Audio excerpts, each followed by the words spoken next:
Apa keutamaan orang yang bersedekah? Pertama, dia didoakan malaikat. Ini Pak Haji, Bu Haji baru pulang ini dari Makkah. Pak Haji doakan kami, Pak Haji doakan kami.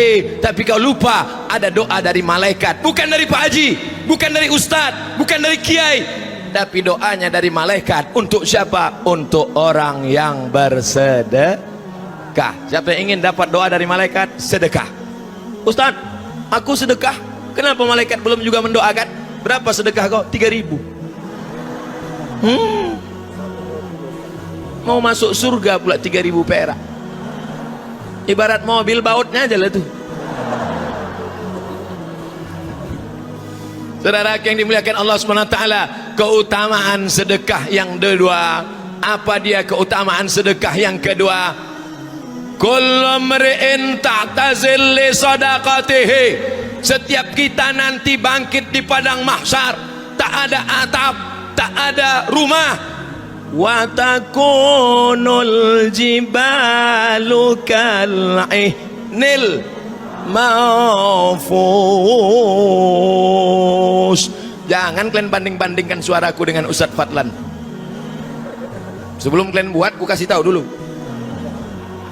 Wa takunul jibal, ketika gunung-gunung, Gunung Sibaya, Gunung Merapi, Gunung Kelut, Gunung Bromo, kal jibal, wa takunul jibal kal ihnil manfus. Gunung seperti bulu kambing yang dihembus angin. Balik dari sini, cari kulit kambing yang kemarin kurban, kalian cukur, jangan bulu kaki, jangan bulu ketiak. Ambil bulu kambing, letakkan tapak tangan, kalian hembus kuat. Begitulah tak bermaknanya dunia ini. Tapi ada orang yang dapat naungan di akhirat, dapat naungan sehingga tak panas di akhirat. Siapa itu? Kullu mri'in tahta zilli sadaqatihi. Orang akan bernaung di bawah sodakohnya. Sultan Melayu Delhi yang mendirikan Masjid Al-Masun nanti di akhirat tenang dia. Kenapa? Membangun masjid maka naungannya tebal. Kita, kau sedekah berapa? 5.000. Hah? Benaung di bawah koran waspada lah.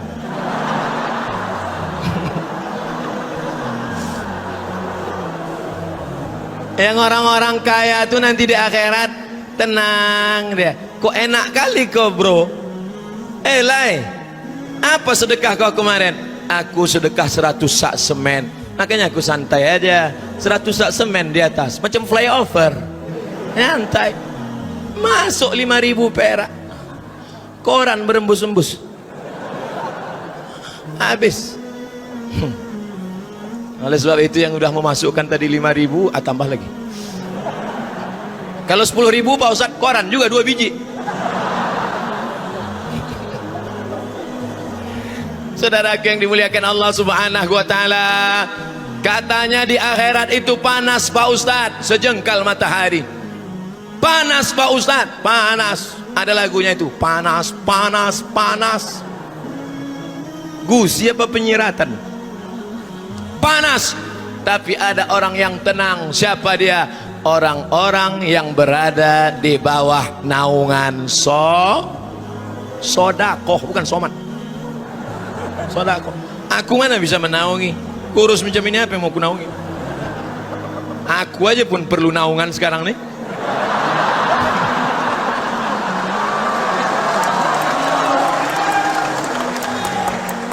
Sikit-sikit memang, tapi masuk.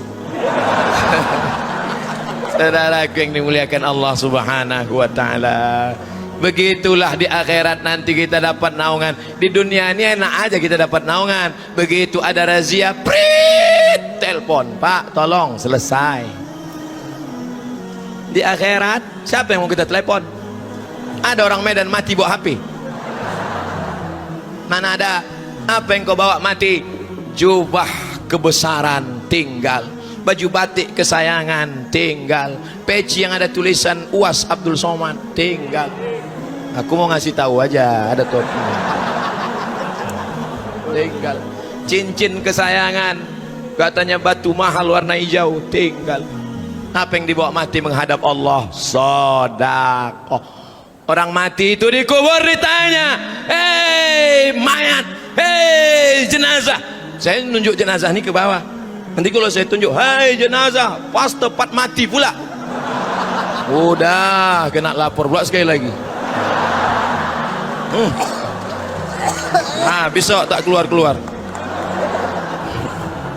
Yang lamanya belum selesai, tambah pula lagi.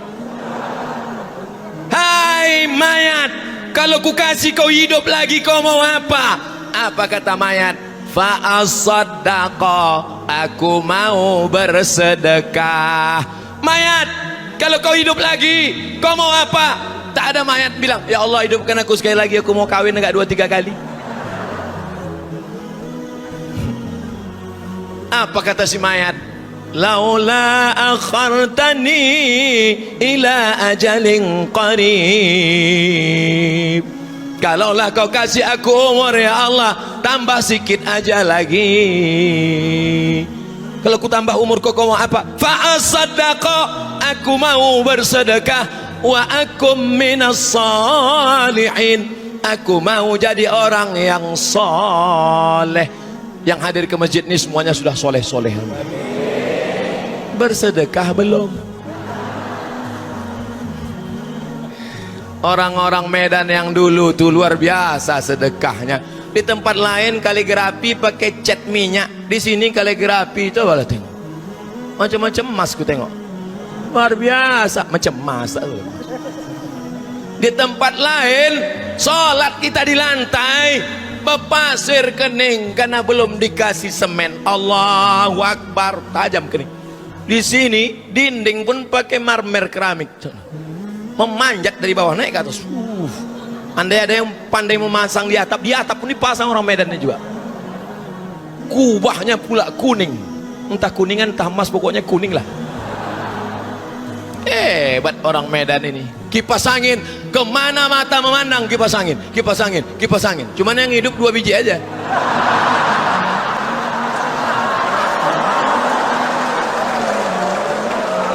Hebat.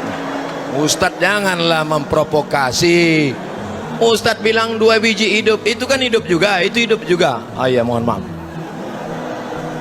AC, di mana-mana AC itu, AC.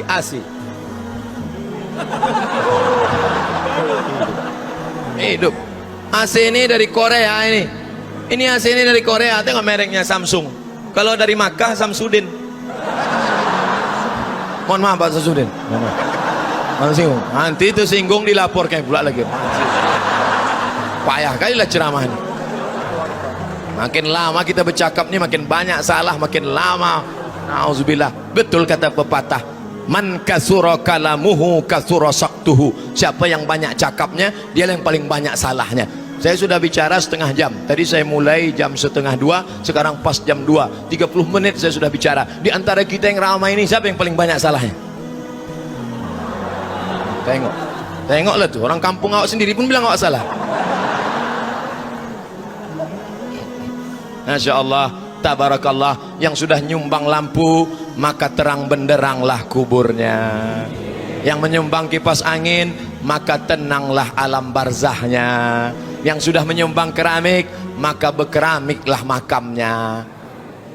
Ustadz, makam orang memang berkeramik lah. Keramik di atas. Ada makam orang keramik di bawah. Lama hidup banyak dirasa, jauh berjalan banyak ditengok. Belum pernah saya nengok orang di bawah dipasang keramik. Pernah kalian tengok? Kalau ada tengok foto, kirim ke nomor WA saya. Apa yang kita tanam hari ini, itu yang akan kita tengok setelah mati. An-nasuniyam, kata Sayyidina Ali. Semua orang sekarang ini sedang tidur. Ustaz janganlah tunjuk pakai tangan kiri. Oke, pakai tangan kanan. Semua yang sekarang ini sedang tidur. Falamma matu, ketika dia mati, intabahu, ketika dia bangun, disitulah. Ketika dia mati, disitulah.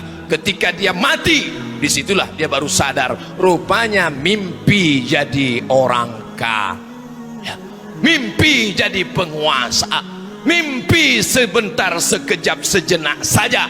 Yang ditengok setelah mati, itulah sodakoh. Keutamaan sodakoh yang pertama, dapat doa malaikat. Keutamaan sedekah yang kedua, bahwa orang bersedekah itu dapat naungan. Kita lanjutkan yang ketiga. Sampai berapa nih nanti Pak Ustadz? Pokoknya aku mulai tadi jam 1.30 akan selesai jam 2.30. Selesai itu ku jawab beberapa pertanyaan, habis itu kita selesai. Jadi kalau yang merasakan agak panas, sabar-sabarlah sedikit. Kalian cuma sekedar panas saja, aku udah panas bercakap lagi.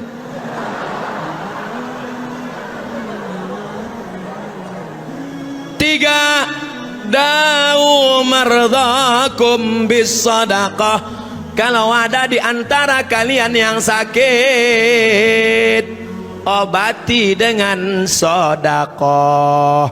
Ke rumah sakit sudah, pergi ke dokter sudah, pergi akupunktur yang dicucuk jarum-jarum itu. Ceramahlah saya ke Bengkulu, datang dokter, Ustadz Somad, saya ini dokter, mau memberikan sesuatu untuk Ustadz. Boleh? Boleh Pak Dokter. Orang buat baik tak boleh kita larang. Ustadz boleh buka baju? Boleh. Saya buka baju, dikeluarkannya lah jarum jahit, jarum apa, dicucuknya dari mata ini sampai ke kaki. Setelah itu nanti Ustadz kalau datang lagi kasih tahu ya, biar saya pakai cucuk jarum lagi. Iya Pak Dokter. Setelah itu tak ada saya kontak dia. Takut saya dicucuk-cucuknya semua, simpul-simpul urat itu. Begitulah niat baik. Berobat dengan akupunktur, berobat dengan dokter spesialis, tak juga sembuh. Akhirnya apa obat yang paling manjur adalah soda. Baca bukunya, semua ada saatnya. Cerita orang Saudi Arabia sakit keras, dibawa ke Amerika, medical check up, cek dari ujung rambut sampai ke ujung kaki, sakit. Begitu dia tahu sakit tak ada obatnya, silakan pulang, makan enak, tidur enak, kumpul sama keluarga. Bapak Ibu nanti kalau pergi ke rumah sakit, lalu dokter mengatakan pulang aja, makan enak, tidur enak, kumpul keluarga, itu artinya obat tak ada, sudah diintai-intai malaikat mah. Bapak pulang aja ke rumah ya, makan enak, tidur enak, kumpul sama keluarga, senyum dia. Nah, itu artinya cakap dia tuh malaikat maut sudah dekat. Pulang dia ke Makkah, pulang dia ke Saudi Arabia, diambilnya duitnya, sedekah, disisakannya aja sedikit untuk ahli waris. Kemudian dia pergi lagi ke Amerika, medical check up, cek lagi. Heran dokter Amerika, kenapa sehat, kenapa sembuh, berobat di mana?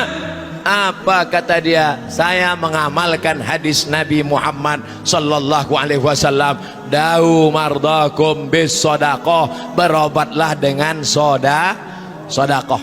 Yang sekarang jangan dulu. Nanti pas sudah selesai acara, datang ke ketua panitia pembangunan Masjid Agung Sumatera Utara Medan, datang tanya, Pak Ketua Masjid, apa lagi yang kurang? Ada kira-kira berapa ratus sak semen? Apa lagi? Ada untuk biaya mengecor. Apa lagi? Ada kubah kita. Mau bantu? Enggak, nanya aja. Tolonglah yang sakit-sakit, mudah-mudahan diberikan Allah kesembuhan. Ya Syafi, wahai yang maha menyembuhkan. Ya Kafi, wahai yang maha mencukupkan. Ya Mu'afi, wahai yang maha menyehatkan. Isfi mardhana, sembuhkan saudara-saudara kami yang sakit ya Allah. Syifaan najila, kesembuhan yang segera. La yughadiru saqama, tidak akan kumat untuk selamanya. Bagi yang bersedekah, bersedekah segera akan sembuhnya ya Allah. Yang tak mau bersedekah sembuh juga, cuma agak lama sikit. Janganlah doa gitu Pak Ustadz. Kami ini sebetulnya kalau kaya mau kami bersedekah. Kenapa kau tak bersedekah? Maklumlah Pak Ustadz, utang masih banyak. Itu rumah 5 miliar belum lunas, mobil Ferrari berapa miliar itu belum selesai. Saya ini susah Pak Ustadz. Inilah orang kaya mental susah. Tak ada satupun yang lunas. Mobil kredit, motor kredit, bini aja yang lunas. Itu pun karena kata Pak Kua boleh. Seandainya Pak Kua mengatakan boleh kredit juga, aku nikahi engkau dengan mahar 10 juta kredit.